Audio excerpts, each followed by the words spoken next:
जैकमाबाद में खुराक खाते जे अमलदारनि जी मिली भगत सां जैकमाबाद रस्ते बलोचिस्तान कणक स्मगलिंग करण जो अमल रुकिजी न सघियो। जैकमाबाद खां बलोचिस्तान वेंदड़ कणक सां भरियल ॿिनि ट्रकुनि खे कानून लागू इदारनि जे इख़्तियारनि पकिड़े वरितो। 600 खां मथे कणक जूं बोरियूं बलोचिस्तान स्मगल थी रहियूं हुयूं, जेके पकड़ियूं वयूं। यादि रहे त सेक्रेटरी खुराक हिकु महीनो अॻु कणक स्मगलिंग जे इल्ज़ाम हेठि जैकमाबाद जे फूड सुपरवाइज़र ग़ुलाम मुस्तफ़ा उन्नड़, DFC वसीम जमाली ऐं काज़ी रफ़ीक अहमद ऐं करीबुल्ला सूमरो खे कणक स्मगलिंग करण जे इल्ज़ाम में हटाए छॾियो हो। फूड सुपरवाइज़र ग़ुलाम मुस्तफ़ा उन्नड़ जी ॿीहर मुक़ररी बाद कणक स्मगलिंग जो अमल शुरू थी वियो हो, जॾहिं त नओं मुक़रर थियल DFC पेशंदाज़ कणक स्मगलिंग रोकण में नाकाम थी वियो आहे।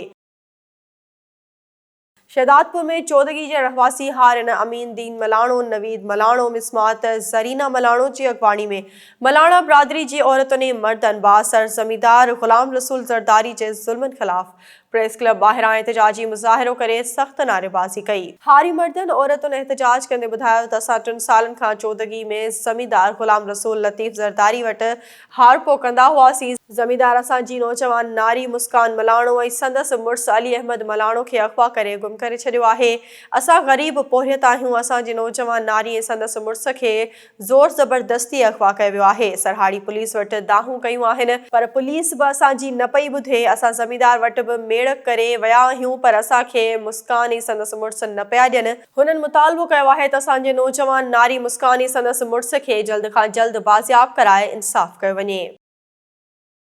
कोटड़ी साइड जी खुर्शीद कॉलोनी वारे इलाइक़े में रेल जी पटड़ी क्रॉस कंदे पंजाब खां कराची वेंदड़ मालगाॾी जो टक्कर लॻण सबबि 6 वरियनि जो नींगर हसन अली मौक़े ते फ़ौत थी वियो, जंहिं जी इलाज खे अस्पताल कोटड़ी मुंतक़िल कयो वियो आहे। ऑल पाकिस्तान वाइब्रा hydro electric workers union CBA पारां बिजली फ़राहम कंदड़ कंपनियुनि ऐं 747 पावर हाउस गुड्डू खे आउटसोर्स करण ख़िलाफ़ हैदराबाद प्रेस क्लब साम्हूं अब्दुल लतीफ़ निज़ामानी, हनीफ़ ख़ान, इक़बाल ख़ान ऐं ॿियनि जी अॻवानी में एहतजाजी मुज़ाहिरो करे इम्कानी निजकारी ख़िलाफ़ टायरनि खे बाहियूं ॾेई एहतजाज कयो वियो। उन मौक़े ते अॻवाननि चयो त हुकूमत IMF जे मुतालबे ते मुल्क जे क़ौमी इदारनि खे खांगाइण चाहे थी, जेको फ़ैसिलो इंतहाई मुज़म्मत जोॻो अमल आहे। हुननि चयो त वापडा जी निजकारी सबबि अवाम बिजली जी सहूलत खां महरूम थी वेंदी ऐं हज़ारे माण्हू बेरोज़गार थी वेंदा। हुननि मुतालबो कयो त वापडा जी निजकारी वारो फ़ैसिलो फ़ौरी तौरु वापसि वठी मुलाज़िमनि मां बेचैनी ख़तमु कई वञे। दौड़ शहर खां कराची वेंदड़ मुसाफ़िर बस जो सिजावल वेझो सैयदपुर वटि ट्रक सां टक्कर थी पियो, जंहिं जे नतीजे में औरतुनि ॿारनि समेत 14 खां मथे मुसाफ़िर सख़्त ज़ख़्मी थी पिया।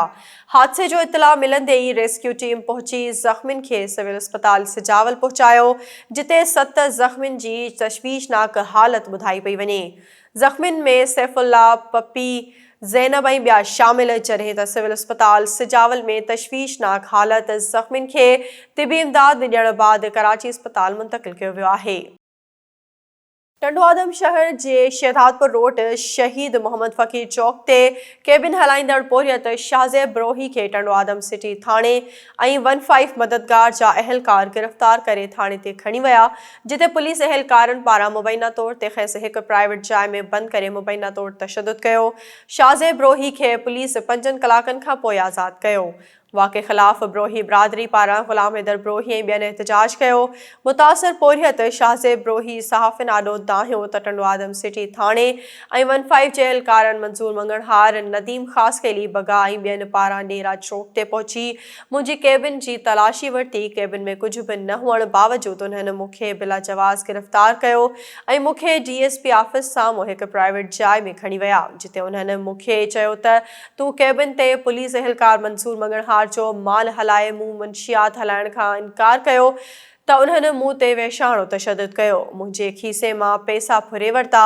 हुन चयो त मूं ते तशद्दुद खां पोइ बिला जवाज़ हब्स बेजा में रखी मुंहिंजनि माइटनि खां 40,000 रुपया रिश्वत वठी पोइ आज़ाद कयो। हुन सिंध हुकूमत SSP सागड़ खां मुतालबो कयो आहे त मूंसां इंसाफ़ कयो वञे। ठुल तालके मां अगवा थी वियल 6 मुग़वियुनि जी बाज़ियाबी हिकु ख़्वाब बणिजी वई आहे। ठुल भरसा बी सेक्शन थाने जी हद ॻोठ हंबू बंगलाणी मां 7 ॾींहं अॻु अगवा थी वियल रहवासी इशफाक अहमद बंगलाणी 11 ॾींहं अॻु बलोच कॉलोनी जे रहवासी नौजवाननि खान मोहम्मद जमाली अब्दुल रशीद जमाली ऐं असगर भंगर 18 ॾींहं अॻु ॻोठ अब्दुल करीम खोसो जे रहवासी ॿिनि नौजवाननि सिराज खोसो ऐं अब्दुल समी खोसो जी बाज़ियाबी लाइ मसाइल कमेटी ठुल ऐं जमियतुलमा इस्लाम पारां 3 ॾींहं बि जामे मस्जिद खां एहतिजाजी जुलूस कढी शहर जो गश्त कयो वियो, जेको शहर जे मुख़्तलिफ़ चौकनि ऐं रस्तनि खां थींदो प्रेस क्लब पहुतो, जिते मुज़ाहिरीन धरणो हणी रोड ब्लॉक करे छॾियो। मुज़ाहिरीन पुलिस जे ख़िलाफ़ सख़्त नारेबाज़ी कई। उन मौक़े ते मीडिया सां ॻाल्हाईंदे अॻवाननि कारी इनायतुल्ला महर, शफ़ीक अहमद खोसो, मौलवी ताज मोहम्मद भट्टी, अब्दुल्ला नूनारी ऐं ॿियनि चयो त ठुल पुलिस जी नाअहली जे करे ग़रीब माण्हू अगवा थी रहिया आहिनि, पर पुलिस ख़ामोश तमाशाई बणियल आहे। पुलिस मुख़विन खे बाज़ियाब कराइण जे लाइ को बि तहरुक नथी वठे। हुननि चयो त ठुल शहर में बदअमनी वधी वई आहे। हुननि मुतालबो कयो त ठुल तालके मां अगवा थी वियल मुख़विन खे बाज़ियाब कराईंदे शहर में अमन अमान बहाल कराईंदी, ॿी सूरत में असांजो एहतजाज जारी रहंदो।